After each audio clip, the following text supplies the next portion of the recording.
about the autotrophic mode of nutrition in case of green plants and algae, where we have learned how these green plants and algae are capable of preparing their food or producing their nutrition by their own means without depending upon any other organism.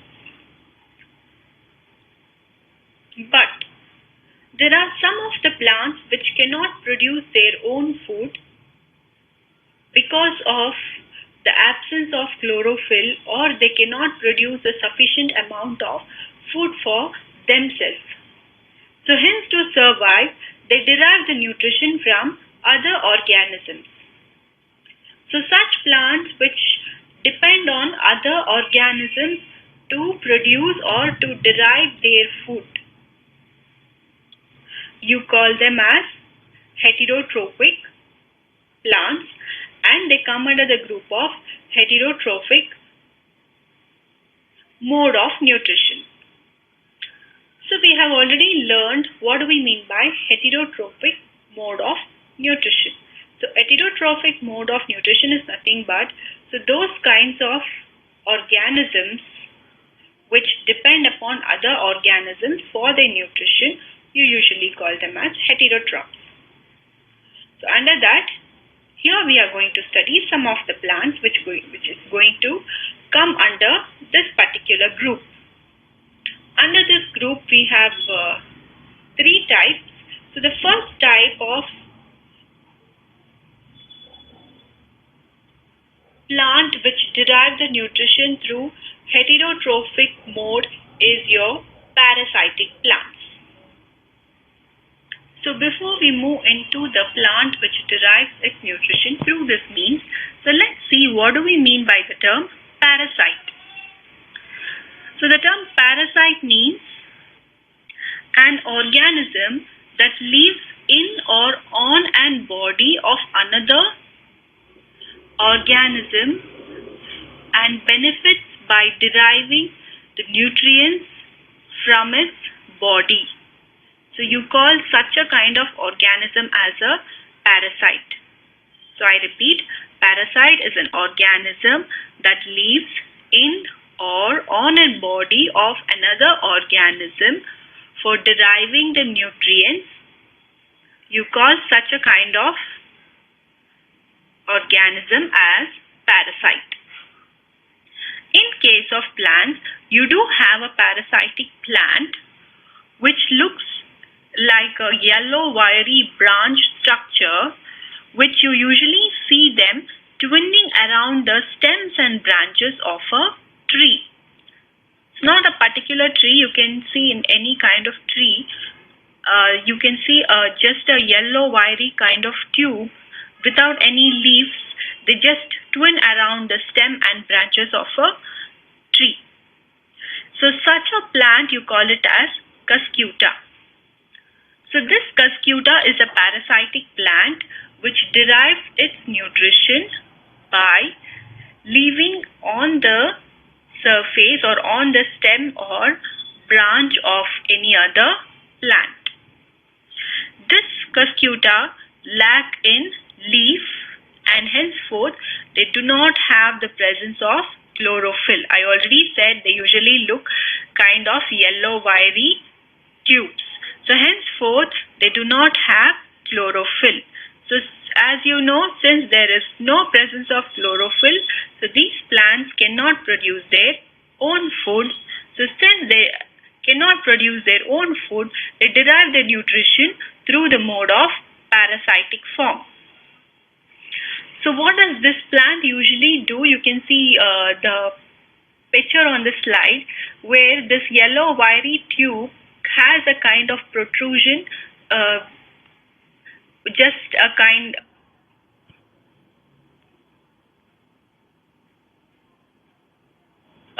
of a needle, something where you call it as hostoria. So this hostoria is protruded into the stem or branch of the host.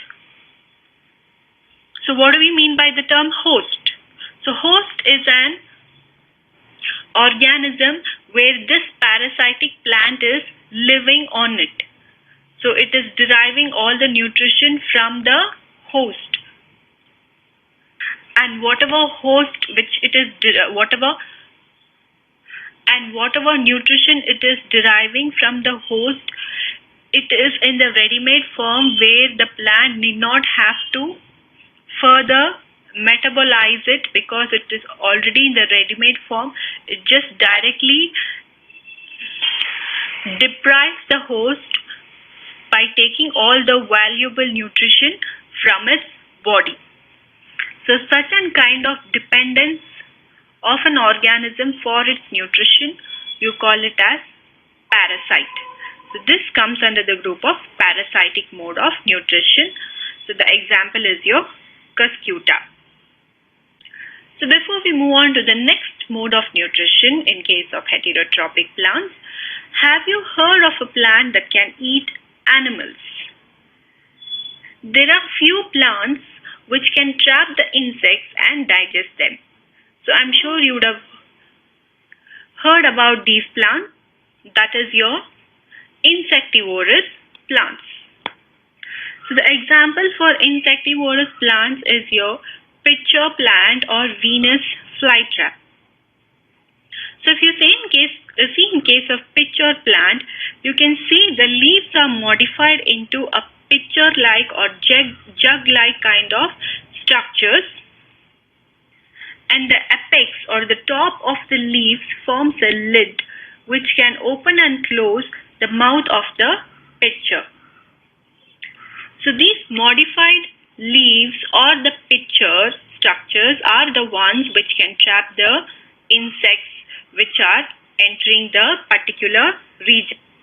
Inside the pitcher, there are hair which are entangled to trap the insects. So these hairy kind of structures produces a kind of waxy fluid. So where once the insects enter, they just trap them up with the help of its waxy or sticky kind of fluid where the insects cannot move. And later, once the insects are trapped into the pitcher, the lid closes and the insect is killed by the secretion of certain kinds of juices produced by the plant.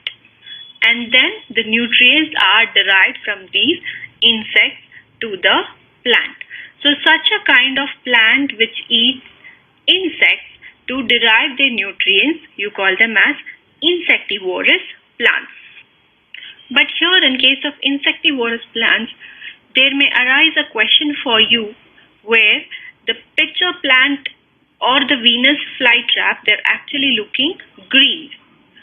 So when they are looking green, you have already studied, so they look green due to the presence of a pigment called chlorophyll. So you know when there is a pigment called chlorophyll in the plant body, they can prepare their own food. So in case of pitcher plant, they do appear green in color, and why not they carry out the process of photosynthesis and they depend upon the insect. So that can be a question.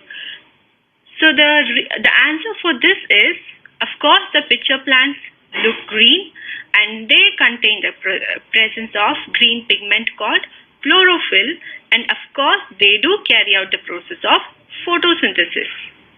But the problem in case of insectivorous plant or the pitcher plant is the sufficient amount of food cannot be produced by the process of photosynthesis, because you know what is the end product produced during the photosynthesis, or the food, what is the food produced, what kind of food produced in case of photosynthesis? It is a glucose. Glucose is a kind of carbohydrate. Now your plant not only produces glucose, or your plant does not require just the glucose or carbohydrate, they do require other kind of nutrients. Just as we humans require different kinds of nutrients, they do require other kind of nutrient. For example, nitrogen. Nitrogen is very important in case of every plant. So the kind of soil where this pitcher plant is growing, they lack in the presence of nitrogen in the soil. So to take in the mineral like nitrogen to their body, since it is not available in the soil, the pitcher plant depends upon the insects for the consumption of nutrient like nitrogen. So, pitcher plant can partially carry out the process of photosynthesis and depend upon the insects for other kind of nutrient. So we shall stop with the second mode of nutrition in case of insectivorous plants. The third type we shall study it in the next class. Thank you.